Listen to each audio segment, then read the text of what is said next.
Thank you madam. दोस्तों नमस्कार, मैं डॉक्टर श्याम गोलोब फिर से एक बार आपका इस ट्रेनिंग सेशन में स्वागत करता हूं। मैं आशा करता हूं कि आप सभी लोग स्वस्थ हैं और आप अपने साथ अपने परिवार का यानी घर का परिवार और एमसीएल परिवार दोनों का ख्याल रख रहे हैं। मैं ये भी उम्मीद करता हूं कि आप सभी लोग 1 घंटा बहुत अच्छी एक्सरसाइज कर रहे हो, अपने हार्ट अपनी लंग को मजबूत कर रहे हो और अपनी इम्यूनिटी को बढ़ा रहे हो। तो चलिए शुरुआत करते हैं आज के इस सेशन के साथ। दोस्तों, पूरे ब्रह्मांड में पृथ्वी एकमेव ऐसा ग्रह है कि जिसके ऊपर इस वायु का आवरण है, वातावरण है। और यह वातावरण हमारे इस ग्रह को इतना स्पेशल बनाता है कि इस पृथ्वी के ऊपर, हमारे इस ग्रह के ऊपर प्रकृति, जीव, दुनिया ये मुमकिन हुई है। पूरे ब्रह्मांड में कोई भी ऐसा ग्रह नहीं है कि जहां इस तरह की व्यवस्था हो। ये व्यवस्था इस तरीके से की है मानो अपने हाथों से हमारी इस प्रकृति ने, धरती मां ने इसका निर्माण किया है। हमारा जितना अंतर है सूरज से, अगर वो अंतर आप देखोगे तो नॉर्मली सूरज की किरणें इतनी आनी चाहिए कि हम यहां रह नहीं सकते, लेकिन इस वातावरण के बाहर हमारी इस मां ने एक ओजोन का लेयर तैयार किया है जो इस पूरे जो सूरज की किरणें थे उसको फिल्टर करके नीचे भेजता है। जितनी हमको चाहिए उतना ही भेजता है।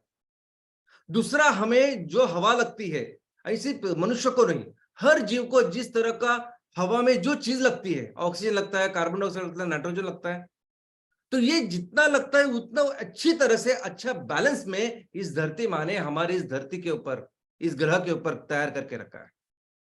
पूरे ब्रह्मांड में ऐसा कोई ग्रह नहीं है। कुछ ग्रह ऐसे हैं कि उनके आजू बाजू हवा का आवरण है लेकिन वो वातावरण नहीं है।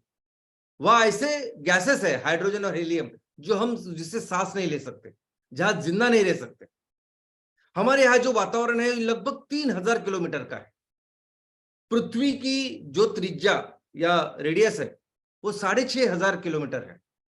पृथ्वी का जो परिघ है, सरकमफरेंस है, वो 24,000 से लेकर 25,000 तक है, क्योंकि पोल्स के ऊपर और इक्वेटर के ऊपर ये अलग अलग है। अभी इस पृथ्वी का अगर आप वातावरण के लेयर्स देखोगे तो सबसे पहला जो लेयर आता है उसका नाम है ट्रोपोस्फियर। ट्रोपोस्फियर यानी हमें जमीन से लेके 12 से 18 किलोमीटर तक ये जो लेयर है उसे ट्रोपोस्फियर कहते हैं। और ये सबसे इंपॉर्टेंट लेयर है क्योंकि यही वो लेयर है कि जिसमें हम सभी तरह के जो जीव है वो जिंदा रहते हैं। हमारे सभी जो क्लाइमेटिक चीजें हैं जैसे बादल, वर्षा और ये जो गर्मी, ठंडी, ये सब कुछ इस पहले ट्रोपोस्फियर में होता है। हमारा हवाई जहाज वो जो उड़ता है वो भी इस लेयर में ही उड़ता है, 12 से 18 किलोमीटर। अगर आप देखोगे तो हवाई जहाज में हमेशा वो कहते हैं कि हम 30,000 से लेकर 40,000 फीट तक उड़ते हैं वो, और वही वो 12 से 15 किलोमीटर तक होता है। अगला जो लेयर है उसका नाम है स्ट्रेटोस्फियर, जो ये 12 से 18 किलोमीटर से लेके 50 किलोमीटर तक है। उसके आगे का जो लेयर है वो है मेसोस्फियर, यानी 50 से लेके 80 90 किलोमीटर तक है। उसके आगे का है थर्मोस्फियर, जो ये 90 किलोमीटर से लेके 800 किलोमीटर तक वो लेयर है धरती के ऊपर। अभी नॉर्मली कैसे होता है कि जैसे जैसे हम लोग ऊपर जाते हैं वैसे टेम्परेचर कम कम कम कम होता है, लेकिन ये थर्मोस्फियर, उसको थर्मोस्फियर इसलिए कहते हैं कि यहाँ टेम्परेचर बहुत बढ़ता है, बहुत ज्यादा चला जाता है। और उसके नेक्स्ट जो आखिरी हमारा जो लेयर है उसको कहते हैं एक्सोस्फियर, यानी 800 किलोमीटर से लेके 3000 किलोमीटर। दोस्तों, ये पूरा जो स्ट्रक्चर कुदरत ने बनाया है, धरती माँ ने बनाया है, ये सिर्फ हमारे इधर है। अब मनुष्य ने चांद पे हम लोग कई बार गए, मंगल पे जाके आए, इतनी टेक्नोलॉजी हमने डेवलप की है, इतना रिसर्च हमने किया है, हम खुद को बहुत आगे का ये समझते हैं, लेकिन आज भी कहीं भी इसकी पुष्टि नहीं हुई कि पूरी ब्रह्मांड में कोई भी ऐसा ग्रह है जहां पानी भी है। पानी की भी पुष्टि नहीं हुई, या सिंगल कोई जीव है इसकी भी पुष्टि नहीं हुई है। और देखिए ना, इस प्रकृति ने इस तरह की ये रचना की है कि आज जो मोबाइल के ऊपर हम लोग बात करते हैं, मोबाइल के ऊपर थोड़ी कुछ वायर वगैरह नहीं होता है, और 1 सेकंड में, यानी आप यहां मोबाइल घुमाते हैं और वह 1000 किलोमीटर दूर बैठा कोई आदमी इमीडिएटली आपसे बात करता है। वो भी मुमकिन होता है इस वातावरण की वजह से। यह एक स्पेशल लेयर, सेपरेट लेयर होती है जो इस ध्वनि लहर को इतने फास्ट कंडक्ट करती है, और उसका नाम है आइनोस्फियर। 70 किलोमीटर से लेकर 300 किलोमीटर तक उसके अलग अलग 5 प्रकार है। इसीलिए तो कहीं तो लाइव कुछ तो चीज होती है किसी दूसरे देश में, और यहां हम लाइव अपने टीवी पे देख सकते हैं। रेडियो हम लोग देख सकते हैं। और दोस्तों, इस मां ने इस धरती के ऊपर इस तरह की परिस्थिति तैयार करके रखी है, इस तरह का इकोसिस्टम तैयार करके रखा है कि चींटी से लेकर हाथी तक, और उतना ही नहीं, समुद्र में अगर कोई एक पेशीवी सूक्ष्म जीव है या बहुत ही कॉम्प्लेक्स कोई ऐसा जीव है, हर जीव के लिए उनको क्या जरूरत है ना, वो मां ने अपने हाथ से किया है। और हमारी कुछ औकात ही नहीं है मनुष्य की, बिल्कुल हम कुछ भी नहीं कर सकते। जितना जितना इस प्रकृति ने, जितना इस नेचर ने हमारे लिए किया है, जो किया है इस पर, हम कुछ नहीं कर सकते। क्या किया हमने टेक्नोलॉजी के बारे में? इनफैक्ट हम तो इस ग्रह को इस तरह से इसका इस्तेमाल कर रहे हैं, इस तरह से हम अपने एक ही ग्रह को इस तरह से उसको बर्बाद कर रहे हैं कि मानो बाजू में हमारे यहाँ 1000 पृथ्वी है, और ये छोड़ने के बाद हम ये पृथ्वी छोड़ेंगे और वहां जाके वैसे, ऐसा कुछ भी नहीं है। बल्कि एक भी ऐसा कोई ग्रह में दिखा भी नहीं है कि वहां कुछ तो जीव सृष्टि है।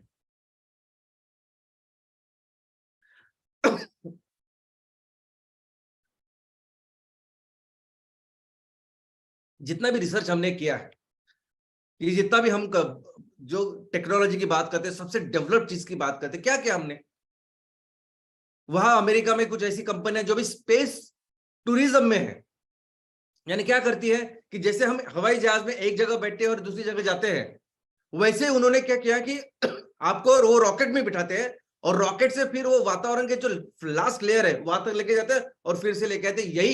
यही हमारी लिमिट है दोस्तों। पूरे ब्रह्मांड में अपनी पृथ्वी जैसी कोई भी दूसरा ग्रह है ही नहीं। ये छोड़ेंगे, अगर इसमें कुछ हो गए तो हम रह ही नहीं सकते, और हम ही नहीं, ये सारे जीव। और ये जो दिखाते हैं ना पिक्चर में, ये पिक्चर में दिखाता है ना कि हमने ये ग्रह छोड़ा, दूसरे ग्रह पे जाके बस गए। ये अलग अलग तरह के ग्रह है, अलग अलग तरह की दुनिया है, आपस में लड़ रहे हैं, झगड़ रहे हैं। ये सब जो जो दिखाते हैं ना मूवी में, पिक्चर में, ये सब मनोरंजन है। 1% के छोड़िए, लेकिन 0.000% भी कुछ सही नहीं है।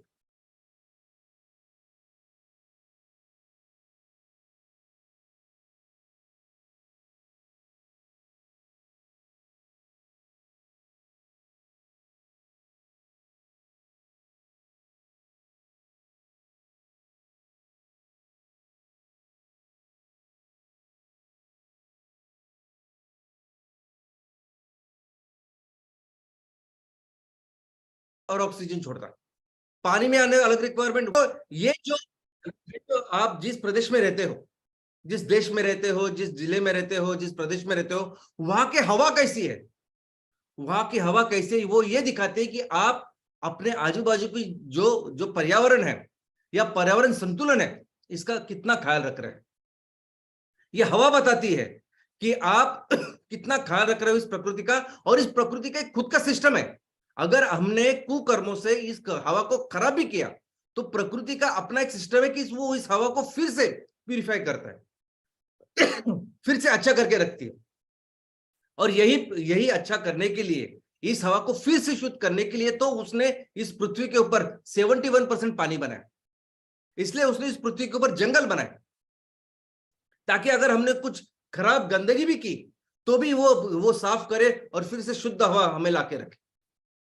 लेकिन अगर हमारे यहाँ हवा स्वच्छ नहीं है, तो इसका मतलब हमने इस प्रकृति की व्यवस्था के साथ भी खिलवाड़ किया है, उसको भी डैमेज करके रखा है। हम अपने डेवलपमेंट के नाम पे ये जंगलों को काट रहे हैं, एक जगह पे पानी खराब कर रहे हैं और हवा को प्रदूषित कर रहे हैं। दोस्तों, आज भारत के सामने, हमारे देश के सामने सबसे गंभीर समस्या पर्यावरण को लेकर अगर कोई है, तो वह है हवा का प्रदूषण, एयर पोल्यूशन। बिना हवा के हम 1 मिनट भी जिंदा नहीं रह सकते। और ये हवा, इसको हमने इतनी बुरी तरह से खराब करके रखा है कि आज पूरी दुनिया में एयर पोल्यूशन में हम नंबर 1 है। पूरी दुनिया में एयर पोल्यूशन की वजह से जितने मौतें होती है, जितने लोग मरते हैं, सबसे ज्यादा लोग आज भारत में मर रहे हैं।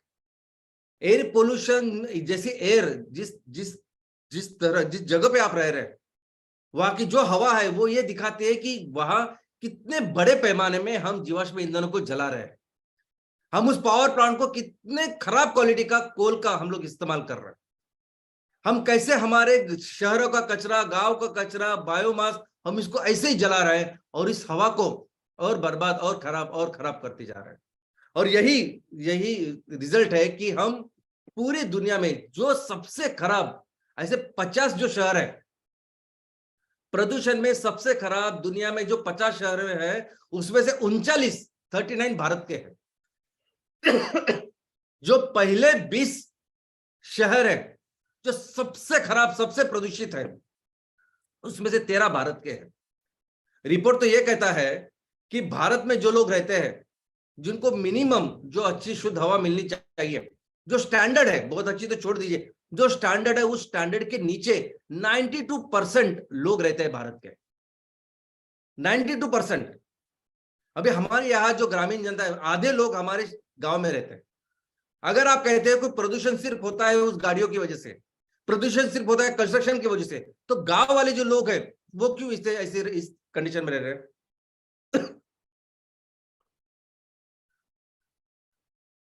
उसका कारण यह है कि जो भी पावर प्लांट है, जो भी इंडस्ट्रियल यूनिट्स है, जो फैक्ट्रीज है, एक तो पावर प्लांट में बहुत बहुत लो लेवल का कोयला इस्तेमाल होता है।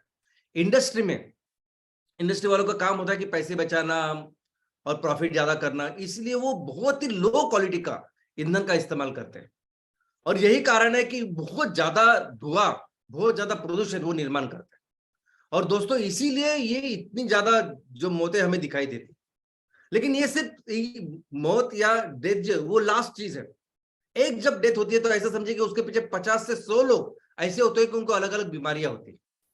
आज अगर 10 बच्चे आप लेंगे तो उसमें से एक बच्चा, उसको बचपन से अस्थमा होता है। हमारे देश में सीओपीडी यानी क्रोनिक ऑब्स्ट्रक्टिव पल्मोनरी डिसीज होता है, वो टीबी, ऐसी जो अस्थमा, ये जो बीमारी है दुनिया में नंबर 1 है हम लोग उसमें। हम लोग इस तरह के हैं, देखो जब बच्चे, जब नई नई पीढ़ी, जनरेशन तैयार होती है, नई पीढ़ी कैसी होनी चाहिए, पिछली पीढ़ी से और बेहतर होती है, ये नेचर का नियम है। हमारे देश में नहीं हो रहा है वो। हमारे देश में इतना प्रदूषण है कि कई तो गांव के यहाँ जहां ज्यादा प्रदूषण है इन चीजों में, तो बच्चे माँ के पेट में मर रहे हैं। और जब बच्चे पैदा भी हो रहे हैं तो बहुत लो बर्थ वेट, यानी उनका वेट बहुत कम होता है, उनको कई सारी बीमारियां होती है। और ये सब कुछ इसका ये हो रहा है इस एयर पोल्यूशन की वजह से। और दोस्तों अभी एयर पोल्यूशन यानी इस एयर में, इस हवा में क्या क्या गंदगी है, तो हर प्रदेश में अलग अलग तरह की गंदगी हो सकती है, लेकिन पूरी दुनिया के लिए एक इंडेक्स बनाया गया है। एक इंडेक्स यानी ताकि हम देख सके कि कौन से शहर, कौन सा देश इस एयर पोल्यूशन में कितना आगे, कितना पीछे, ऐसा सब कुछ है। और ये जो इंडेक्स है उसे कहते हैं एयर क्वालिटी इंडेक्स, AQI। और इसके पैरामीटर, इसमें क्या देखा जाता है हवा में, वो आपके सामने है। सबसे पहले तो particulate matter, 10, particulate matter 2.5 micron. उसके बाद है नाइट्रोजन डाइऑक्साइड, उसके बाद है O3 यानी ओजोन, बाद में carbon monoxide, sulphur dioxide, ammonia, lead, ऐसा सब कुछ है। तो वैसे तो जैसा मैंने कहा कि रीजनल डिफरेंसेस है, लेकिन एक यूनिफॉर्मिटी चाहिए, इसलिए सबसे महत्वपूर्ण जो है पॉल्यूटेंट वो उन्होंने सामने लाके रखे हैं इस एयर क्वालिटी इंडेक्स में। लेकिन अगर ये सभी जो पूरे दुनिया में जितने भी पॉल्यूटेंट है उसको कम करके अगर सबसे महत्वपूर्ण जो पहले 10 है अगर वो सामने रखे आपके, तो उनसे भी सबसे महत्वपूर्ण क्या है, अगर एक इंडेक्स हो, अगर एक चीज हो, एक पैरामीटर हो जो दिखाए कि आपकी हवा कितनी शुद्ध है और कितनी खराब है, तो एक वो चीज क्या है, तो एक वो चीज है पार्टिकुलेट मैटर। पार्टिकुलेट मैटर यानी क्या, हवा में तो वायु होना चाहिए, हवा में तो सब गैस होना चाहिए, वायु होनी चाहिए। अगर उस हवा में घनरूप पदार्थ है, धूलिकण है, तो उसे कहते हैं पार्टिकुलेट मैटर। और सबसे इंपॉर्टेंट क्या है कि उसका साइज, उस पार्टिकुलेट मैटर जो है वो क्या साइज में वो देखते हैं। तो एक तो साइज है 10 माइक्रोन का और दूसरा है 2.5 माइक्रोन का। लेकिन अगर एक सिंगल पैरामीटर अगर आपको कंसीडर करना है तो सबसे इंपॉर्टेंट है ये पार्टिकुलेट मैटर है, धूलिकण, कौन से साइज के, 2.5 माइक्रोन। ये माइक्रोन क्या होता है, तो हमारा ये जो बाल है ये बाल का जो डायमीटर है वो 50 से 70 माइक्रोन है, यानी एक बाल से आप अगर काटेंगे तो 8 से 10 माइक्रोन के आपके अलग अलग पार्टिकल तैयार होंगे, इतनी सूक्ष्म। लेकिन उससे भी सूक्ष्म होते 2.5 माइक्रोन वाले, यानी एक जो बाल है उसको ऐसे कट करेंगे तो उससे 20 से लेके 40-50 ऐसे छोटे छोटे ऐसे धूलिकण तैयार होते हैं। आपके चित्र में अभी ये जो बाल, ये जो दिखाई दे रही है, ये बाल है, और ये जो दिखाई दे रहा है वो उसके धूलिकण है छोटे छोटे। नीचे पत्थर जैसा जो आपको दिखाई दे रहा है, जो समुद्र का सबसे छोटी जो रेत होती है उसकी साइज दिखाई गई है। तो ये जो धूलिकण है जो इतने छोटे से साइज के, और जितना छोटा धूलिकण उतना ज्यादा हानिकारक, उतना ज्यादा पॉइजनस, उतने ज्यादा अपायकारक। ऐसा क्यों? तो दोस्तों हम सांस जब लेते हैं, हम ऑक्सीजन लेते हैं, कार्बन डाइऑक्साइड छोड़ते हैं। अब हमारे इस शरीर में जो हर टिश्यू है ना, हर सेल, हर पेशी, सिंगल छोटी सी पेशी पूरे बदन में वो जब काम करती है ना, उसको भी लगता है ऑक्सीजन।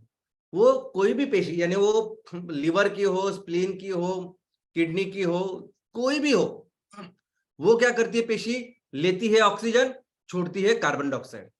तो ये पूरे बदन को ये ऑक्सीजन सप्लाई करने के लिए कुदरत ने, आई मीन वही जो रचना की गई है, वो ये रचना की है इस रक्त वाहिनियों की। ये जो कहीं भी काटेंगे तो खून निकलता है ना, ये खून जो है जो पूरे बदन को, हर पेशी को ऑक्सीजन देने का काम करता है। और यही वो खून है जो आपके हर पेशी से जो कार्बन डाइऑक्साइड बनता है उसको लेके आने का भी काम करता है। और हमारे बदन में जो पंप है, जो पूरा ऑक्सीजन से भरा हुआ जो खून है, वो सब हर पेशी को देता है। और जो कार्बन डाइऑक्साइड से बना हुआ जो खून है उसको सोखता भी है, उसको पंप करता है। उस पंप का नाम है हृदय। हम जैसे जन्म लेते, जन्म से पहले भी माँ के कोख में भी जब हम शुरुआत होते, तभी ये हृदय का काम जो चालू होता है तब अंत तक चालू रहता है। तो ये जो पूरी सिस्टम है, ये कार्डियोवास्कुलर सिस्टम इसे कहते हैं। और ये जो हमारे फेफड़े हैं, ये लंग है, ये काम करते हैं ऑक्सीजन लेने का और कार्बन डाइऑक्साइड छोड़ने का। तो हमारे फेफड़ों की रचना भी कैसी है? तो इसमें बहुत छोटे छोटे ऐसे स्पेसेस है हवा के लिए, जो आती है ना हवा अंदर, और हम कहते हैं बहुत लंबी सांस लीजिए। तो ये जो हवा आती है ये बहुत हर वो सूक्ष्म जगह पे जाके पहुंचती है। और ये जो छोटे छोटे स्पेसेस बनाए गए हैं, वहां बहुत बड़ा जाल है छोटे छोटे रक्त वाहिनियों का। तो ये सभी खून जो आता है, वो खून आता है और वहां उस फेफड़ों की यहाँ फिर वो एक्सचेंज होता है। वो कार्बन डाइऑक्साइड छोड़ देते हैं और ऑक्सीजन लेते हैं। कौन लेते हैं? तो रेड ब्लड सेल्स, लाल रक्त पेशी, वो एक काम करती है। और ये बहुत ही, जैसा आप देख सकते हैं कि बहुत ही सूक्ष्म लेवल पे होता है। लेकिन जब ये धूलिकण 2.5 माइक्रोन साइज के कम होते हैं, और ऐसे भी धूलिकण जो 1 माइक्रोन साइज के हैं, वो आराम से इस खून में चले जाते हैं। अगर ये धूलिकण बहुत ही छोटे हुए तो आराम से इस सभी चीजों को, बैरियर को पार करके वो निकल जाते हैं। बड़ा सा कोई पार्टिकल है जो हम लोग सांस लेंगे और उसको निकाल भी देंगे, लेकिन एकदम छोटे से उसको नहीं। और ये धूलिकण सिर्फ अपने प्रेजेंस की वजह से जहां भी जाएंगे वहां उस पेशी का काम खराब कर देते हैं। हमारा ब्रेन तो ऐसा है ना, कुदरत ने ऐसा उसको बनाया ब्रेन कि उसको बहुत सारे लेयर्स है, उसको बहुत प्रोटेक्ट करके रखा है, लेकिन ये धूलिकण ब्रेन में भी जाके बैठते हैं, हर हर अवयव को वो खराब करके रखते हैं। आज आप देखोगे ना, बच्चों का जो है, बच्चों की मेमोरी भी बहुत कम हो गई है हमारे देश में। बच्चों की क्या, बड़ों की भी मेमोरी। तो ऐसा नहीं कि हम लोग सिर्फ देखते हैं कि मरने के इतने आंकड़े, प्रोडक्टिविटी, कई सारी चीजें अफेक्ट होती है। और सोचिए कि ये सिर्फ धूलिकण नहीं है, इसमें अगर आर्सेनिक है, इसमें अगर सल्फर है, इसमें अगर कोई मेटल है, ये नॉन पॉइजन है, पॉइजन। प्लास्टिक के भी टुकड़े, छोटे छोटे टुकड़े खून में जाके बसे अभी। और ये पॉइजन जब किसी पेशी में जाता है तो बहुत जल्दी आप बीमार हो सकते हैं और ज्यादा कुछ हो सकता है। और इसीलिए जरूरी है 2.5 माइक्रोन। और दुख की बात यह है कि पूरी दुनिया में जो इसकी लिमिट है कि आपके हवा में इतने ही पार्टिकल होने चाहिए, उस लिमिट से 10 गुना, 15 गुना, 20 गुना, 25 गुना, इतना ज्यादा लेवल पे भारत में ये छोटे छोटे पार्टिकल है। जो सोचे फिर हम लोग जब जाएंगे, जब इधर भी जाते होंगे, अभी मेरे कितने दिन की खांसी नहीं अच्छी हो रही, तो क्या कारण है उसका? इतना प्रदूषण आज के तारीख में सभी हवा में है कि इसको कुछ भी नहीं कर सकते, और हर जगह जाके ये फैल रहा है। आपका ब्रेन से लेके आपकी हर चीज वो खराब कर दे रहा है। और दोस्तों यही कारण है कि 2.5 माइक्रोन सबसे इंपॉर्टेंट है, लेकिन उससे भी ज्यादा 1 माइक्रोन, 0.5 माइक्रोन, इस तरह के भी कई सारे छोटे छोटे तंतु हमारे हवा में है। दूसरा है नाइट्रोजन डाइऑक्साइड, जो इंडिकेटर है। अभी जहां जहां आप जीवाश्म ईंधन बर्न करोगे, इसका इस्तेमाल करोगे, तो ये नाइट्रोजन डाइऑक्साइड तैयार होता है। तो ये दूसरा इंपॉर्टेंट इंडिकेटर जो दिखाता है कि आपका पोल्यूशन लेवल क्या है। तीसरा वो है ओजोन। अभी ओजोन तो ऐसी चीज है जैसे वो तो हमारे जमीन के ऊपर जहां हम लोग रहते तो वहां होना ही नहीं चाहिए। वो हमारे वातावरण के बाहर ही होता है ओजोन, जो सूरज की रोशनी आती है उसको फिल्टर करने का काम करता है। लेकिन अगर वो दिखा कि आप जहां रहते हो वहां ओजोन है, तो वो दर्शाता है कि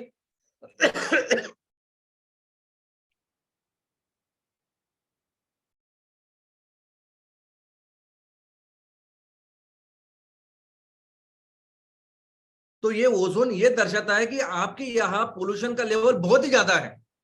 क्योंकि ये कब तैयार होता है? आपके यहाँ जमीन के ऊपर जब बहुत ज्यादा जीवाश्म ईंधन आप जलाते हो, एनॉक्स का निर्माण करते हो, बहुत ज्यादा बायोमास कचरा वहां जलाते हो, वोलाटाइल जो लिक्विड वोलाटाइल से उसको तैयार करते हो, और ये वोलाटाइल मैटर और ये एनॉक्स वो मिलके बनाते हैं O3 यानी ओजोन। तो ओजोन इसलिए वहां दिखाया गया है कि अगर आपके यहाँ ओजोन दिखता है हवा में, तो समझ लेना कि आपके यहाँ बहुत ज्यादा बहुत बड़े लेवल का प्रदूषण है। नेक्स्ट है सल्फर। सल्फर तो ऐसी चीज है कि जिसके ऊपर पूरी दुनिया की नजर है। आज जितने भी ईंधनों का हम लोग इस्तेमाल करते हैं, वो सभी ईंधन, पेट्रोल से लेके डीजल से लेके कोयले से लेके सब कुछ कितना शुद्ध है कितना खराब है, वो डिपेंड करता है उसके सल्फर के ऊपर। इतना सल्फर इंपॉर्टेंट है। ये BIS जो नॉर्म्स है, ये यूरो नॉर्म्स है 5, 6, ये सब इसके ऊपर है कि आपके पेट्रोल डीजल में कितना सल्फर है। क्योंकि ये सल्फर डायरेक्ट पॉइजन है। ये सल्फर ऐसा खाओगे आप ऐसे मर जाओगे। और इतना ज्यादा वो तबाही करता है हमारे इन सिस्टम्स की, रेस्पिरेटरी, कार्डियो, और सबसे ज्यादा इफेक्ट या प्रभाव किस पे होता है? बच्चों के ऊपर होता है, बूढ़ों के ऊपर होता है। और इस तरह का काम ये सल्फर करता है। और बाकी की ये जो कार्बन मोनोऑक्साइड, अमोनिया, लेड, ये सभी आते हैं जब बहुत बड़े स्केल पे आप इस जीवाश्म ईंधन का उपयोग करते हो। लेड तो जैसे मेटल है, हमारे हवा में, हमारे देश के हवा में अगर आप देखो तो कई सारे मेटल्स आपको दिखाई देंगे। स्पेशली अगर माइन के बाजू आजू बाजू कहीं आप है, पावर प्लांट के आप यहाँ हो, तो बहुत बड़े स्केल पे ये मेटल्स भी हमारे हवा में दिखाई देते हैं। भारत की लेकिन जहां तक बात है, तो भारत का एक बहुत बड़ा प्रॉब्लम है, वो है इंडोर एयर पॉल्यूशन। बाहर हवा में जो पॉल्यूशन होता है वो होता ही है, घरों में जो पॉल्यूशन है वो बहुत बड़ा प्रॉब्लम है भारत में। क्योंकि उससे बहुत बड़े स्केल पे आज और हमारी जो महिलाएं हैं, बच्चे हैं, वो बीमारियों से जूझ रहे हैं। बहुत बड़े स्केल पे डेथ्स हो रही है इंडोर एयर पोल्यूशन की वजह से। 25% जो पीएम है, जो पार्टिकुलेट मैटर, वो आता है इंडोर एयर पोल्यूशन। और उसका कारण यह है कि हमारे यहाँ 43% जो फैमिलीज है, वो उनके पास ना एलपीजी है ना नेचुरल गैस है। वो 43% आज भी चूल्हा जलाने के लिए ये बायोमास का इस्तेमाल करते, लकड़ी का इस्तेमाल करते हैं। सूखी लकड़ी, गीली लकड़ी, गोबर उसका इस्तेमाल करते हैं। और ये बहुत बड़ा प्रॉब्लम है। जहां फोसल फ्यूल तो है ही, जहां आपने फोसल फ्यूल के लिए आपने खोदा, वो कोयले के लिए खुदा, या आपने क्रूड ऑयल के लिए, वही से जो पोल्यूशन चालू हो जाता है वो तो है ही। लेकिन इंडस्ट्रियल पोल्यूशन भी बहुत बहुत इंपॉर्टेंट चीज है अपने देश में। आप समझिए इस बात को, आप समझिए इस बात को कि इंडस्ट्री वाले, जो फैक्ट्री होती है, इंडस्ट्री होती है, वहां लोग पैसा बचाने के लिए, देखो हम सब मानते हैं कि इंडस्ट्री यानी बिजनेस जब करते हैं तो उसका एक ही फोकस होता है कि बाबा ज्यादा से ज्यादा पैसा कमाना सबके लिए, अच्छी बात है। लेकिन वो जब उसका मतलब ये भी है कि उनका खर्चा जितना कम हो सके वो करने की कोशिश करते हैं। और उसी कोशिश में वो क्या करते हैं कि इस फैक्ट्री में जो ईंधन लगता है वो ईंधन सबसे सस्ता कौन सा है? तो आज के तारीख में सबसे सस्ता है वो फर्नेस ऑयल। उसको लेते और उसको जलाते हैं। आपने कभी देखा फर्नेस ऑयल को जलते हुए? आपने कभी देखा टार रोड या जो डांबर के रोड होते हैं उसमें डांबर जो हम लोग डालते हैं, वो डांबर पहले जलाते हैं, उसको लिक्विफाई करते हैं और बाद में डालते हैं। और जब वो जलाते हैं तो आपने देखा किस तरह का काला धुआं निकलता है? क्यों निकलता है काला? क्यों उसका रंग है काला? इतने बड़े स्केल पे इन फैक्ट्रियों का प्रदूषण होता है। और दोस्तों ये कभी भी दिन में अपने फैक्ट्री में इस ईंधन को नहीं जलाते, बहुत ज्यादा नहीं, आपको दिन में नहीं दिखेगा कुछ। जैसे ही शाम होती है, जैसे ही रात होती है, रात भर ये चलाते हैं। और यही यही कारण है, मैं आपको बोलता हूं कि सुबह सुबह हम सुबह सुबह एक्सरसाइज के लिए क्यों जाते हैं? सुबह जल्दी उठो, जाओ, शुद्ध हवा आपको मिलेगी, ताजा हवा में आपको मिलेगी। आप जाते हैं, हम लोग सब जाते हैं। प्रकृति का जो नियम है उसके हिसाब से सही है। 4 5 6 बजे जब आप उठते हो, जाते हो, तो सबसे स्वच्छ शुद्ध हवा आपको मिलनी चाहिए। लेकिन ऐसा नहीं हो रहा है। सभी शहरों में अगर आप देखोगे तो सबसे ज्यादा पोल्यूशन कब है पता है आपको? तो ये सुबह के वक्त में 4 5 6 बजे, रात भर ये जब ये ईंधन जलाते हो तो सबसे ज्यादा आपको पोल्यूशन, सबसे ज्यादा स्मॉग सुबह के वक्त दिखता है। और बाद में धीरे धीरे धीरे धीरे कम होता है, फिर दोपहर को 3 4 5 बजे कम होता है। क्यों ऐसा पैटर्न है? अब ये मुंबई का पैटर्न मैंने आपके सामने रखा है। ये जो काली रेखा है ये पोल्यूशन है। और देखो नीचे क्या टाइम है, रात को 12 बजे से लेके वो टाइम है। और ये मुंबई का नहीं है सिर्फ, ये दिल्ली लीजिए, फरीदाबाद लीजिए, चेन्नई लीजिए, बैंगलोर लीजिए, कोलकाता लीजिए, हर जगह में लोग इस तरह की बर्बादी कर रहे हैं, इस तरह के इस ईंधन को जला रहे हैं। और यही कारण है कि आज पूरे इस 2022 में हम 5वें स्थान पे थे पोल्यूशन के। हमारे ऊपर सिर्फ बांग्लादेश, कुवैत, छड़ और जो ही था। लेकिन वो इतना काफी नहीं है, वो तो पूरे साल का है। एक इंपॉर्टेंट एक रिपोर्ट 2022 में प्रकाशित हुआ है। उस रिपोर्ट का नाम है environmental performance index, EPI report. ये रिपोर्ट तैयार करते हैं वर्ल्ड इकोनॉमिक फोरम। क्यों करते तैयार? क्या उद्देश्य है रिपोर्ट तैयार करने के लिए? क्योंकि वो चाहते हैं कि जो भी डेवलपमेंट हो, इकोनॉमी के नाम पे जो कुछ चल रहा है हमारा डेवलपमेंट, वो सही रास्ते पे चले, सस्टेनेबिलिटी के रास्ते पे चले, नहीं तो दुनिया खत्म हो जाएगी। तो एक तरफ जब डेवलपमेंट करनी है तो उसको सस्टेनेबिलिटी, शाश्वत जो है वो भी देखना पड़ेगा ना। इसके लिए वर्ल्ड इकोनॉमिक फोरम, बस इसी के लिए इस इंडेक्स का निर्माण किया है उन्होंने। ये ग्लोबल रेटिंग इंडेक्स है। और ये दिखाते हैं कि आप अपने देश में जब काम कर रहे हो, कोई डेवलपमेंट कर रहे हो, बिजनेसेस कर रहे हो, इकोनॉमी को चला रहे हो, तो वो करते समय आप पर्यावरण का कितना ख्याल रख रहे हो, इसके लिए ये इंडेक्स है। और लगभग 40 अलग अलग परफॉर्मेंस इंडिकेटर इसमें वो कंसिडर करते हैं।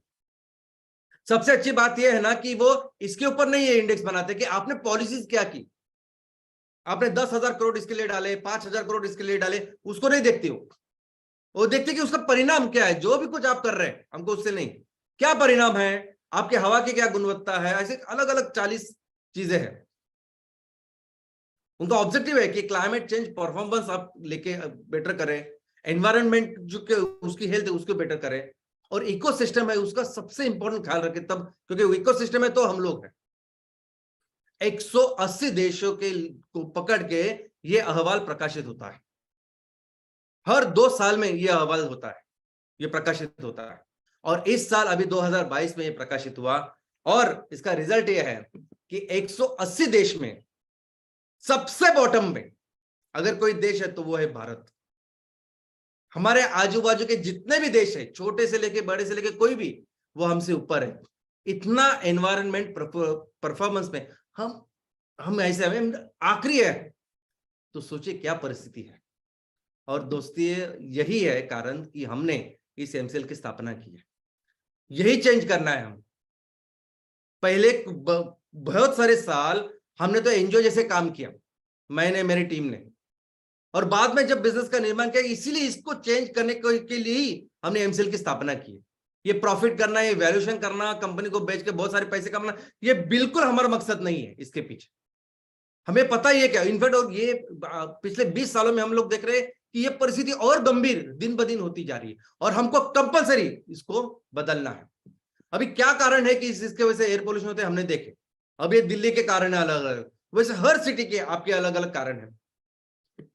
ऑफकोर्स जो ग्रॉस है बायोमास फार्मिंग, कोयला, ईंधन, यही सब कुछ है। लेकिन जो 2.5 माइक्रोन वाला चीज है कि जिसकी वजह से हम लोग डायरेक्टली, और हम भी और बाकी के पशु भी, तो उसमें से अगर आप देख सकते हैं तो 25% कारण क्या है, घरेलू कारण है। 19% कारण क्या है जिसकी वजह से इतनी बीमारियां हो रही है, तो वो है बायोमास बर्निंग, वो कचरा जो हम लोग जलाते हैं वो। 24% है जो पावर प्लांट और इंडस्ट्रियल सब कुछ, और 13% ट्रांसपोर्ट और बाकी के काम। तो सबसे पहले अगर हमको इस पे ऊपर काम करना है तो हमें क्या करना पड़ेगा, तो हमें हमारे देश में जितने भी ऐसे घर है जो आज सिर्फ इस लकड़ी का सहारा लेते हैं, बायोमास कुछ पत्ते वगैरह लेके आते और उसको जलाते हैं, गोबर को जलाते हैं, उसको पहले रोकना पड़ेगा, बंद करना पड़ेगा। इनके खुद के कारण है जो जिसकी वजह से करते हैं, लेकिन इनकी जिम्मेदारी लेनी पड़ेगी और इसको कंप्लीटली रिप्लेस करना पड़ेगा स्वच्छ ईंधन के साथ। दूसरा ये जो पावर सेक्टर है कि जिसमें कोयला जो, और ये कोयला, ये पीट लिग्नाइट जैसे कोयला जो इतना सल्फर बाहर फेंक रहा है, पूरी ग्रीन पीस कहते हैं कि पूरी दुनिया के लिए भारत 15 से 20% सल्फर तैयार करता और फेंकता है। उसको रोकना पड़ेगा। हर जगह जहां जहां हमारे इस कोयले का उपयोग होता है उसको रिप्लेस करना पड़ेगा हमारे कोयले के साथ। इंडस्ट्रियल सेक्टर, अगर आपको पैसे की जरूरत है या पैसे बचाने के लिए अगर आप ये काम कर रहे हो, फर्नेस ऑयल का इस्तेमाल कर रहे हैं, तो इससे सस्ता हम लोग ईंधन आपको दे सकते हैं, तो हमको उसको रिप्लेस करना पड़ेगा। और सबसे इंपॉर्टेंट है कचरा। दोस्तों ये बायोमास बर्निंग बोलते हैं, लेकिन उसमें सबसे प्रमुख आज जो है हमारा एग्रीकल्चर वेस्ट तो है, लेकिन कचरा एक बहुत इंपॉर्टेंट चीज है जिसकी वजह से प्रदूषण हो रहा है। और एक कचरा हर जगह तैयार होता है, एवरी डे तैयार होता है। बहुत बड़ा शहर तो बहुत बड़ा कचरे का पहाड़, छोटा शहर तो छोटा कचरे का पहाड़, यहां तक कि हमारे गांव में अभी कचरे के पहाड़ बन चुके हैं। और जब ये कचरे के पहाड़ बनते हैं, ज्यादा बनते हैं, तो एक ही तरीका होता है उसको कम करने का, जो लोग करते हैं, जलाते हैं उसको। और आपने कभी देखा है कि प्लास्टिक को जलते हुए, रबर को जलते हुए, ये जो गैसेस जो तैयार होती है ना, पैदा होती है इस कचरे को जलाने के बाद, ये डायरेक्ट कार्सिनोजेंस है। यानी इनके संपर्क में अगर आप आओगे तो आपको डायरेक्ट कैंसर होगा। ये एक्सरे जैसा है, ये जो रेडियो एक्टिव एलिमेंट है उसके जैसा है। लेकिन वहां तो कम से कम रेडियो एक्टिव एलिमेंट या एक्सरे जहां होता है, वहां उस रेडिएशन को सोखने के लिए मेटल्स होते हैं। या ऐसा कुछ नहीं होता। आज जहां जहां कचरे को जलाया जाता है, जहां जहां कचरे के ये बड़े बड़े पहाड़ है, उसके आजू बाजू जितने भी लोग रहते हैं 5 किलोमीटर रेडियस में, आप देखिए कितने सारे लोगों को कैंसर है उधर, क्योंकि वहां डाइऑक्सिन, फ्यूरन जैसे गैसेस इस कचरे की वजह से तैयार हो रहे हैं। और दोस्तों इसीलिए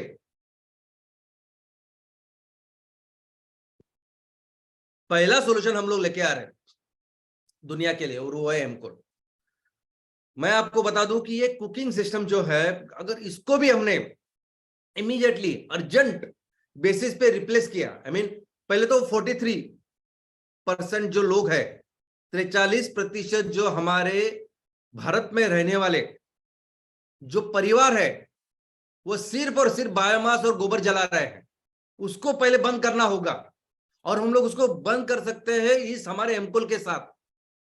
हर साल 3 से 4 लाख लोग मरते हैं, और लोग मतलब 95% उसमें महिलाएं हैं। हमारी माँ बहन उसमें अभी अपनी जिंदगी खो रही है। ऐसी भयानक परिस्थिति है। और ये जो लोग हैं वो कहाँ रहते हैं, तो जंगल में रहते होंगे, पहाड़ों पे रहते होंगे, ग्रामीण जगह पे, और ये ऐसी जगह पे रहते होंगे शायद जहाँ एलपीजी का नेटवर्क वगैरह वो सब जो है, जो सर्विस मिलनी चाहिए वो नहीं मिलती होगी। लेकिन उससे भी इंपॉर्टेंट रीजन क्या है कि आज एलपीजी का जो सिलेंडर हो अगर 1100 रुपए है, तो ये गरीब कहां से करेंगे। और इसलिए फिर यहां से वहां से पत्ते, यहां से वहां से लकड़े लेके आते हैं और उसको जलाते हैं और पेट अपना पालते हैं। हमको इन सभी परिवारों को हमें एमसीएल का हमारा जो एमकोल बेस ये चूल्हा देना है। अगर किसी की परिस्थिति बहुत ही ज्यादा है, वो नहीं दे सकता पैसे, तो उसका तो वो नहीं चाहिए हमें पैसे, तो वो अपना कुछ काम करे, बायोमास हमको दे, या कुछ नेपियर घास उगाए, जो कुछ काम करके वो हमें उसको दे, पैसे पैसे देने की जरूरत नहीं। लेकिन ये हमारा कर्तव्य है, इसके लिए ही हमने इस पूरे संस्था का निर्माण किया है। दूसरा, जहां जहां फॉसिल कोल है ना, उसको कंप्लीटली रिप्लेस करना है हमें हमारी इस एमकोल के साथ। यानी ये ऐसा है ना, ये लोग अगर पैसा कम करने के लिए, आई मीन फैक्ट्री चलाने के लिए ये कोयले जलाते हैं और हवा में ये सब कुछ ला रहे हैं, लेकिन पूरे दुनिया की जो या पूरे देश की हम लोग बात करते हैं, पूरे देश के लिए खतरा तैयार कर रहे हैं। जैसे कहीं किसी बस स्टॉप पे अगर हम लोग खड़े हो, हमारे बाजू का अगर कोई सिगारेट या धूम्रपान कर रहा है, तो सिर्फ उसको तकलीफ नहीं होती, हमको भी होती है। वैसे कर रहे हैं सब लोग। और ये भी हमारी जिम्मेदारी कि जहां जहां ये कोयला इस्तेमाल हो रहा है, वहां वहां कंपलसरी इसको रिप्लेस करें हमारे एमकोल के साथ, क्योंकि परिस्थिति ऐसी है आउटसाइड, परिस्थिति इतनी गंभीर है कि हमें कंपलसरी इसको करना पड़ेगा। और अगर पैसे कम कम करने के लिए, बचाने के लिए, अगर आप फर्नेस ऑयल को इस्तेमाल कर रहे हैं, एफडीओ का एलडीओ का इस्तेमाल कर रहे हैं, तो फर्नेस ऑयल भी आज 30, 35, 40, 45 रुपए का है, 40-45 रुपए का है फर्नेस ऑयल। तो उसको रिप्लेस कर सकते हैं हम लोग 15 रुपए के इस कोयले के साथ। वो करना पड़ेगा, हमको कंपलसरी करना पड़ेगा। जहां जहां डीजल जनरेटर्स है जो 80 रुपए 90 रुपए का डीजल इस्तेमाल कर रहे हैं, उसको रिप्लेस कर सकते हैं हम लोग अपने एमकोल के साथ। तो ग्राहक को उनका भी पैसा बचता है, और ये हवा शुद्धिकरण का जो काम है उसमें हम लोग कर सकते हैं। लेकिन एक इंपॉर्टेंट चीज है जिसके ऊपर हमें काम करना है, और बहुत इंपॉर्टेंट काम है, वो है बायोमास। ये बायोमास और वेस्ट उसको जलाने का, उसको बंद करना। दोस्तों, जब हम कहते हैं कि हमने जिम्मेदारी ली है, हमारा कर्तव्य है, तो भारत एक ऐसा देश है कि जहां बहुत बड़ी मात्रा में किसान एग्रीकल्चर, खेती होने के बाद वो जो भी कचरा होता है उसको जलाते हैं, क्योंकि इतने बड़े स्केल पे वो कचरा तैयार होता है। आज भी 60% लोग एग्रीकल्चर में काम करते हैं, उनको वहां से रोजगार मिलता है। और इतनी बड़ी हमारी खेती है, तो जब भी खेती करते हैं तो कचरा तैयार होता है, और ये हमारा कर्तव्य है, इसको हम खरीदें। मुझे कई सारे ऐसे ईमेल आए, मुझे पूछा गया कि आज अभी हम लोग हमने फैक्ट्री शुरुआत की है, तो हमारे आजू बाजू बहुत सारा ऐसा कचरा है एग्रीकल्चर का, चलो उसको खरीदते हैं, उसको खरीदते और एमकोल बनाते हैं। लेकिन दोस्तों, वो करना है, लेकिन आज नहीं। आज अगर हमने एलओआई ली है, यानी हमारे इस एमकोल के ऑर्डर्स लिए हैं, तो हमने उनको स्पेसिफिकेशन दिया है कि हम बेस्ट मटेरियल करके नेपियर घास आपको उसका उपयोग करेंगे, और ये सब उसकी चीजें होगी। और उसके बेस पे आज अगर ग्राहकों ने हमें लेटर ऑफ इंटेंट या हमें ऑर्डर्स दिए है हमारे इस प्रोडक्ट के, तो पहले उनका जो विश्वास है, उनको जो वादा किया है, उसको पूरा करना पड़ेगा। पहले उसको एमकोल बनाना पड़ेगा जो नेपियर घास के बेस पे हो, उनको देना पड़ेगा विद सर्टिफिकेशन। लेकिन उससे भी जरूरी है हमारे किसान, ये 10,000 15,000 जो किसान है, जिनको हमने वादा किया है कि आप ये नेपियर घास उगाइए, हम खरीदेंगे आपसे और एक अच्छा इनकम देंगे आप। ये सब बहुत सीधे साधे लोग हैं, हमारे मन में कुछ भी हो, लेकिन अगर हमने शुरुआत की इस कचरे से, वो क्या बोलेंगे? कई सारी कंपनियां बोलने के लिए कुछ बोलती है, करती कुछ और है। ऐसा है कि नहीं? कितने सारे अनुभव उन्होंने लिए हैं। अगर हम भी वैसा करेंगे तो उनको लगेगा फिर वैसे ही हुआ। हमें पहले इन लोगों को दिया हुआ जो वचन है, जो विश्वास है, उसको पहले स्ट्रांग करना पड़ेगा, उसको फेथ में कन्वर्ट करना पड़ेगा। और फिर 6 महीने के बाद, 9 महीने के बाद तो हमारी जिम्मेदारी है कि हमारे गांव में 1 किलो का भी कचरा हो कोई जलाने की जरूरत नहीं है, हम खरीदेंगे उसको और एमकोल तैयार करेंगे। और नेपियर घास ऐसा है कि नेपियर घास में तो सबसे ज्यादा मॉइस्चर होता है। बाकी पूरी दुनिया जो काम करती है, बायोमास ब्रिकेट बनाती है, वो ड्राई बायोमास पे करती है। वेट बायोमास पे कोई नहीं काम करता। वेट बायोमास तो ऐसे ही सड़ता है, जलाते हैं, जो कुछ करते हैं वो। सूखा अगर बायोमास है तो लोग खरीदते हैं, इसको नहीं, हम सभी खरीदेंगे। नेपियर घास में 80% मॉइस्चर होता है, उससे भी ज्यादा होता है, हम खरीदेंगे। उसके लिए ही हमने इस संस्था का निर्माण किया। हम ये काम करेंगे कि हमारे गांव में कोई भी ये 6-9 महीने के बाद कोई भी कुछ जलाएगा। और दूसरा, ये शहर गांव में अभी जो कचरा हो रहा है, मानव निर्मित, ये जो हमारा म्युनिसिपल सॉलिड वेस्ट है, इसको जो जलाने का काम कर रहे हैं, उसको एक ही उसका सोल्यूशन है, रिसाइकलिंग। कचरे का हर पार्ट रिसाइकल होना चाहिए, यही प्रकृति का नियम है। प्रकृति हर चीज को रिसाइकल करके हमारे लिए लाके रखती है। आपको पानी चाहिए तो पानी का रिसाइकल करके देती है, हवा चाहिए तो हवा का रिसाइकल करके देती है। यहां तक कि अगर खाद में कोई भी छोटा न्यूट्रॉन भी हो, कैल्शियम हो, मैग्नीशियम हो, नाइट्रोजन हो, हर चीज को रिसाइकल करती है और बार बार हमें देती है कि लीजिए आपको जरूरत है इसकी। हमको भी वैसा करना पड़ेगा। हर जहां जहां ये कचरा तैयार होता है उसको कंपलसरी रिसाइकल करना पड़ेगा, हर चीज को रिसाइकल करना पड़ेगा। और जो आज की व्यवस्था है, आज शहरों में, गांव, ग्राम पंचायतों में भी अगर आप देखोगे तो हर जगह से कचरा हम लोग लेते हैं, कचरे का संकलन करते और एक जगह लाके रखते। इस कचरे को रिसाइकल के लिए करना पड़ेगा इसका वर्गीकरण। प्लास्टिक का रिसाइकल करना तो प्लास्टिक ही चाहिए, रबर का रिसाइकल करना तो रबर ही चाहिए, जूतों का तो सिर्फ जूते ही चाहिए। लेकिन ये सब कचरा जब इकट्ठा होता है तब वर्गीकरण नहीं कर सकते हम। एक ही तरीका है, इसका वर्गीकरण करना पड़ेगा जहां ये तैयार होता है, जहां ये कचरा पैदा होता है, घर में, होटल में, इंडस्ट्रीज में, जहां जहां ये कचरा तैयार होता है वहां इसका वर्गीकरण करना पड़ेगा। वही एकमेव तरीका है। और अगर आपको लगता है ऐसा नहीं हो सकता तो ऐसा हो सकता है, ये करते हैं हम। आपको इस कचरे में कभी न्यूज़पेपर, अखबार नहीं दिखाई देगा। ये अखबार को 2-2 महीने रखते हैं ना हम लोग घर पे। 2 महीने के बाद कितने पैसे मिलते हैं हमको? 100 रुपए शायद। 100 रुपए के लिए 2 महीने उसको संभाल के रखते हैं। ये जो कचरा हर दिन तैयार हो रहा है ना, इसको हर दिन लेके जाने की जरूरत नहीं है। हर दिन तो वही सिर्फ कचरा लेके जा सकते हैं जो सड़ता हो, जो खराब होता है 12 घंटे के बाद।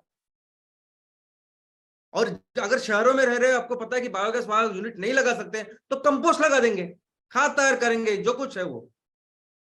लेकिन कोई भी कचरा वहां लेके जाने की जरूरत नहीं जब पहाड़ के यहाँ। और बाकी के जो भी कचरे हैं उसको भी थोड़ा सा इकोनॉमिक वैल्यू देते हैं ना। हर तरह का कांच है, कांच हो गया, ई वेस्ट है, ये कपड़े हैं हमारे, ये खराब जूते हैं आपके। कोई भी चीज लगती है कि जो कचरा करके जाता है आज कचरे की तरह, लोगों को बोल सकते हैं हम कि आप इसको सिर्फ संभाल के रखिए, हफ्ते में एक बार लेके हम लोग रखेंगे। हफ्ते में एक बार बहुत अच्छी बात है। और हो सकता है कुछ ऐसे कचरे हो जो 3-4 दिन के बाद आते हैं। आजकल जोमेटो, स्विगी ये सब बहुत बढ़ गया, पार्सल बहुत मंगाते हैं हम लोग अमेजोन से, यहाँ से वहां से, तो उसका जो वेस्ट है वो भी ज्यादा बढ़ गया है। वो लगे तो हर 3-4 दिन में हम लोग लेके जा सकते हैं। यही तरीका है, क्योंकि दुनिया में एक ऐसा शहर है जो जीरो वेस्ट के लिए जाना जाता है, और वो शहर है जापान में। और उनका यही तरीका है। उन्होंने उनके शहर में 1500 परिवार है, और उस 1500 परिवार से जो कुछ कचरा निकलता है ना, उसका वर्गीकरण उन्होंने 54 अलग अलग चीजों में किया है, हेड के ऊपर किया है। ये गीला और सूखा से कुछ नहीं होगा। सिर्फ गीले में सही डालिए और सूखे में डालिए, आपको पता है गीले में क्या क्या होता है, कुछ नहीं होगा उससे। और सूखे से भी ऐसा कुछ नहीं। उनको हर चीज, यानी छोटी छोटी भी अगर चीज है, मेटल का भी कुछ है, यानी बॉटल का ऊपर का जो ढक्कन होता है वो भी अगर है तो उसके लिए भी उसमें व्यवस्था है, जो भी लगता है उसकी व्यवस्था है। और वो वही तरीका है दोस्तों। हमें भी अपने शहरों में, गांव में जो कुछ, हमें एक तो हमें जिम्मेदारी लेनी है कि हम जिस ग्राम पंचायत में काम करेंगे, जिस वार्ड में काम करेंगे, हम उसको जीरो वेस्ट बना के रखेंगे। तो हमारे यहाँ कौन सी चीजें हैं, क्या क्या इस्तेमाल करते हैं लोग, तो वैसा वर्गीकरण करेंगे। और वही एक तरीका है जीरो वेस्ट करने का। तो हमारे ये ग्राम पंचायत लेवल के जितने भी एंटरप्रेनर है, उद्योजक है, और हमारा जो प्रोजेक्ट है एयर पोल्यूशन को देखे, तो हमारा सबसे इंपॉर्टेंट जो फोकस है कि अपने गांव में जितने भी लोग हैं, ऐसे लोग कि जो आज बायोमास का इस्तेमाल कर रहे हैं चूल्हा जलाने के लिए, कंपलसरी उनको देना है हमको एमकोल का चूल्हा। कंपलसरी कर्तव्य है हमारा, जिसके लिए हमने शुरुआत की। ऑफ कोर्स आने वाले दिनों में तो पूरा एलपीजी भी हमको रिप्लेस करना है, लेकिन पहला प्राथमिक कर्तव्य वो है। और दूसरा, हमारे गांव में कोई भी कचरा, कोई भी ये जो बायोमास का वेस्ट है वो जलना नहीं चाहिए। खरीदेंगे हम उनको। ये फैक्ट्रियां चालू करेंगे, नेपियर घास के ऊपर इसको चलाएंगे थोड़ी दिन, और बाद में जो लगेगा, एक बार हम लोग एस्टेब्लिश हो गए और लोगों को बताया कि देखो हम बता के करेंगे सब कुछ जो कुछ है वो, हम किसी का विश्वास नहीं ब्रेक करेंगे। तो उस तरह का हर ग्राम पंचायत में हर हमारा एंटरप्रेन्योर ये काम करेगा। उसके अलावा शहरों में हम हर वार्ड के ऊपर एक हमारा एमसीएल अर्बन प्रोजेक्ट की शुरुआत करेंगे, और जहां का हमारा जो उद्योग है उसका इमीडिएट वो क्या काम करेगा, तो उसका पहला ही काम होगा जीरो वेस्ट बनाना, रिसाइकलिंग। और हर वो चीज जो मिलती है कचरा करके, एक रिसोर्स है, उसको किसी रिसाइकलिंग इंडस्ट्री के साथ टाई अप किया जा सकता है, हम लोग कुछ रिसाइकल के यूनिट डाल सकते हैं और उसको बेच सकते हैं, वैल्यू एडिशन कर सकते हैं, एक अच्छा पैसा उसको, एक अच्छा इनकम उनको सिर्फ इसी एक्टिविटी से उसको मिल सकता है। यानी समझे जैसे कबाड़ी वाला होता है, वो क्या करता है, रद्दी लेता है, प्लास्टिक लेता है, ये लेता है और अच्छे दाम पे बेचता है, वैसे ही आपको करना है ना। अब हमें अपने वार्ड में ये सब करके हमारे उद्योगों को एक अच्छा इनकम मिलेगा उससे, और इतना बड़ा प्रॉब्लम भी वो सॉल्व करेगा। और ये ऐसी चीज है ना, छोटी छोटी प्रॉब्लम्स है, मैं आपको बोलता हूँ, ये मच्छरों का बहुत बड़ा प्रॉब्लम होता है हर जगह पे, गांव में है, और छोटी चीज है उस मच्छरों को पूरी तरह से, यानी हमारा वार्ड जीरो वेस्ट भी होगा और जीरो मॉस्किटो भी होगा। ऐसा काम भी अगर आप करोगे तो कितने लोग दुआ देंगे हमको इस चीजों के लिए। लेकिन मेथड समझिए आप कैसे करेंगे इसको, क्योंकि जब भी अगर आप एमकोल का वो प्रेजेंटेशन लेके कहीं जाओगे, एमकोल को लेके कहीं जाओगे आप किसी इंडस्ट्री के पास कहीं भी, और उनको आप बता रहे समझा रहे हो एमकोल के बारे में, तो आपकी भूमिका, आपकी तरफ देखने का नजरिया क्या होता है उनका, सेल्समैन, ये सेल्समैन है और इसको कुछ बेचना है। और फिर वो बताएंगे अरे हम तो अपना कोयला 8 रुपए से 10 रुपए से 11 रुपए से 12 रुपए से लेते हैं, भले उसके कोयले की जो कैलोरीफिक वैल्यू है ना उससे दुगनी कैलोरीफिक वैल्यू हमारे अनटोरिफाइड एमकोल की है, फिर भी ऐसी बातें करेंगे क्योंकि आप सेल्समैन है ना। अभी एक तो ये ऐसी बात नहीं है कि हम महंगा कुछ बेचेंगे, हम तो उनके पैसे भी बचाएंगे, कोई भी हो, आज कोयले का इस्तेमाल कर रहा है, एफओ का कर रहा है, डीजल का, सबके पैसे बचाएंगे हम लोग, वो एक अलग बात है। लेकिन ये जो नजरिया है देखने का कि आप सेल्समैन करके आए, पहले इसको चेंज करना होगा हमें। अगर आपको कोरोना हुआ है, आप सीरियस है, भयंकर आईसीयू में एडमिट है, वेंटिलेटर पे है, तो आप पूछोगे कि अगर कोई दवा आ रही है आपके पास बचाने के लिए, आपको आप देखेंगे दवाई कितने पैसे की क्या है, वो मुझे परवड़ती है कि नहीं, ऐसा होता है क्या कभी? आज हम लोग जो काम कर रहे हैं ये दुनिया बचाने का काम है, कंपलसरी काम है ये, तभी जाके ये एकमेव जो प्लानेट है वो बच सकता है, दूसरा तरीका नहीं है, ये बताना पड़ेगा, समझाना पड़ेगा, और यही काम है हमारा।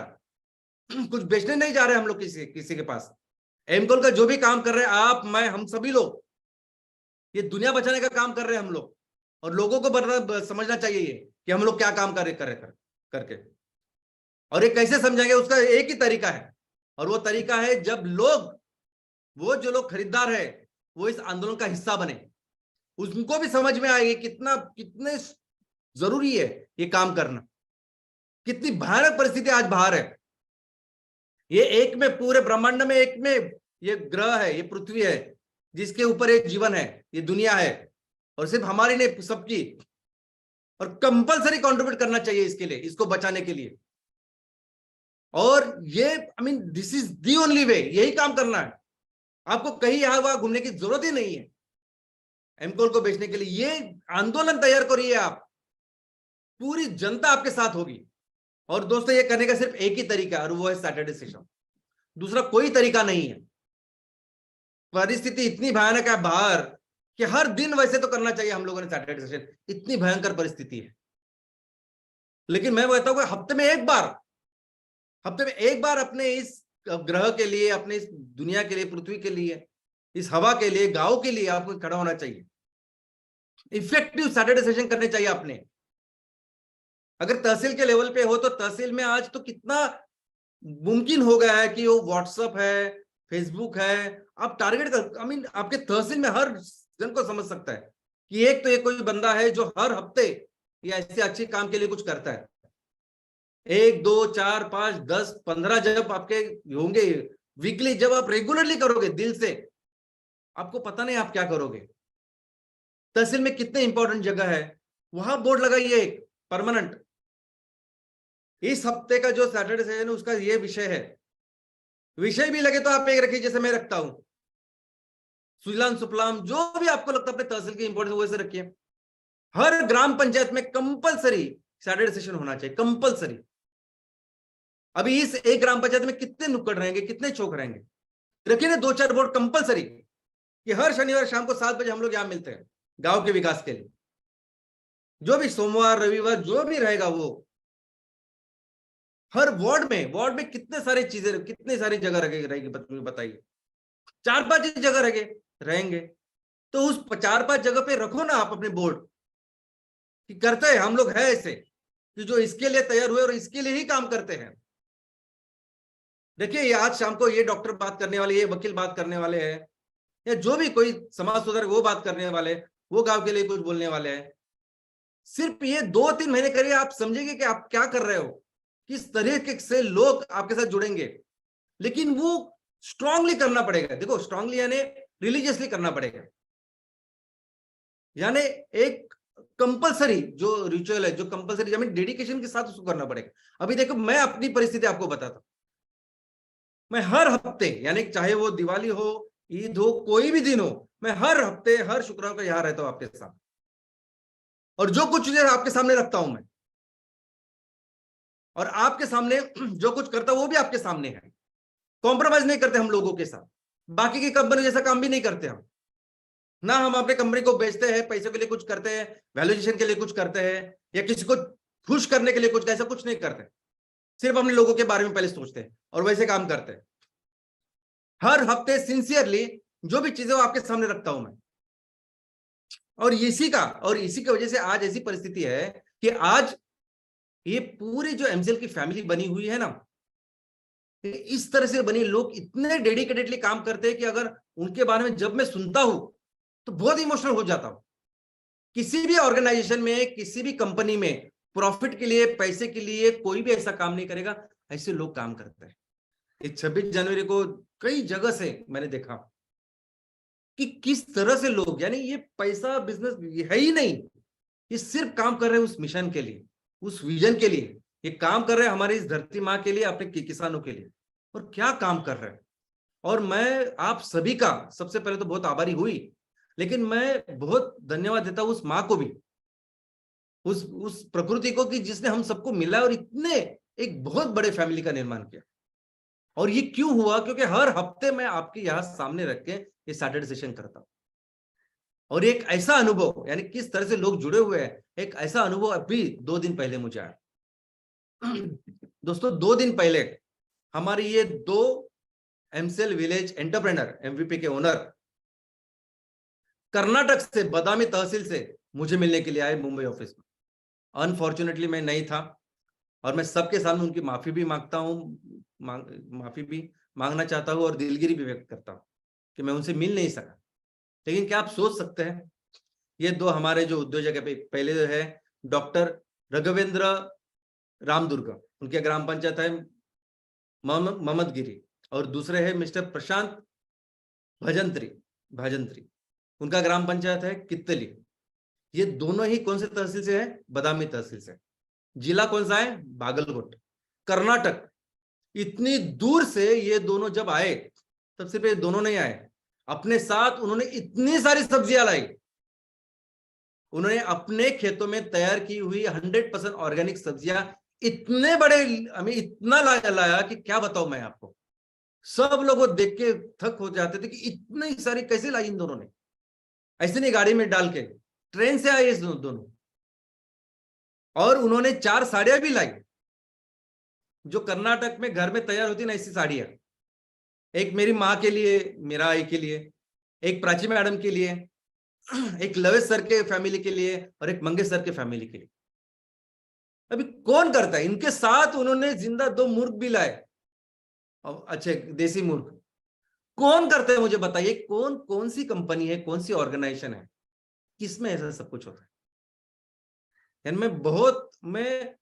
मैं आपको बता नहीं सकता कि ये सब देखने के बाद मुझे कितना अच्छा लगता है, और मैं कितना शुक्रगुजार हूं आभारी हूं आप सभी लोगों का, जो मिलके हम इतनी अच्छी एक फैमिली हमने बनाई है।